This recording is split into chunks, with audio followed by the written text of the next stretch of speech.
Cugat doncs, és la pionera en la implementació de criteris SMART en la gestió de la ciutat i fa un pas endavant i posa la Smart City al servei de l'accés al coneixement, a més a més. Una vegada desplegada la gestió urbana intel·ligent, la ciutat posa, a més ara, la tecnologia al servei de la informació i el benestar de les persones. Aquest és el pla d'una Smart City a una Smart City social Smart City, millor dit. Sí, bueno, una miqueta el que deia el Jordi, ell va començar el projecte de Smart City aquí a Sant Cugat, com suposo que sabeu, i jo l'he agradat,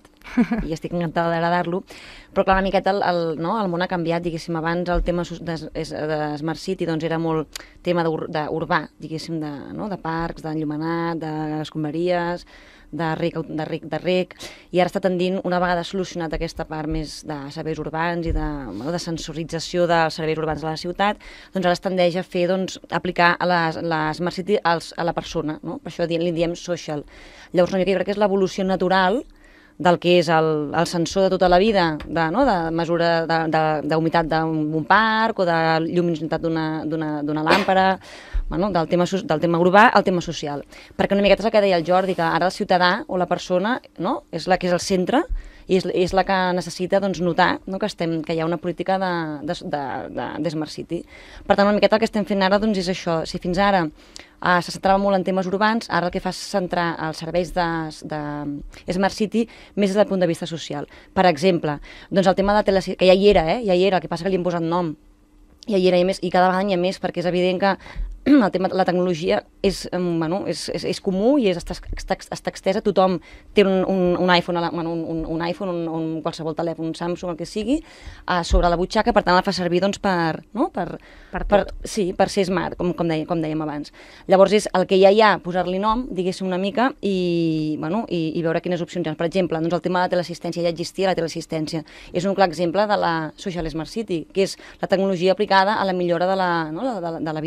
vida de les persones. Tot el tema dels desfibriladors, tablets, el tema de salut, de que puguis tenir les dades del pacient amb una tablet, és igual, o amb un ordinador, on sigui, que evidentment a darrere el que hi ha és que pots compartir les dades i les pots creuar, que és l'important aquí. El bo és això, que si fins ara parlàvem de coses verticals, de solucions verticals, de dades que no es podien compartimentar entre elles, la gràcia d'ara és que cada vegada hi ha sistemes, amb tot el tema d'Open Data i Big Data, que et permeten que les dades es puguin creuar entre elles, per tant millorar els serveis a la ciutat. Jo crec que això és el canvi de paradigma d'aquests 2 últims anys. Aquestes són una mica també les eines que esteu incorporant a nivell més local, projectes més concrets que desenvolupa el govern com a Sant Cugat? Sí, i també una miqueta que deia el Jordi, que ja no es fa, jo crec que un dels canvis importants és el canvi de model de governança. Fins ara, els ajuntaments o els estats deien, farem això, i es feia, i ara han d'aprendre que potser les idees surten d'altres bandes, llavors són més facilitadors de projectes. Clar, per exemple, la Biblioteca de Volpelleres,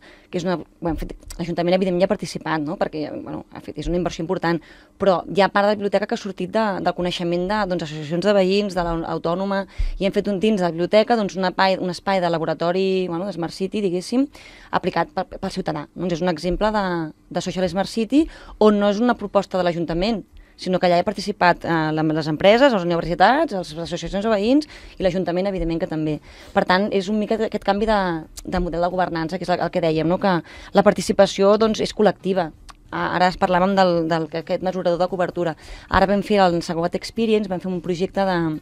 obrir dades de la ciutat a desenvolupadors, que li vam dir el manual de Taton. Clar, d'aquí hem fet, en un dia i mig, es van arribar a produir 7 aplicacions que estan encara, vull dir, s'han d'acabar de treballar, però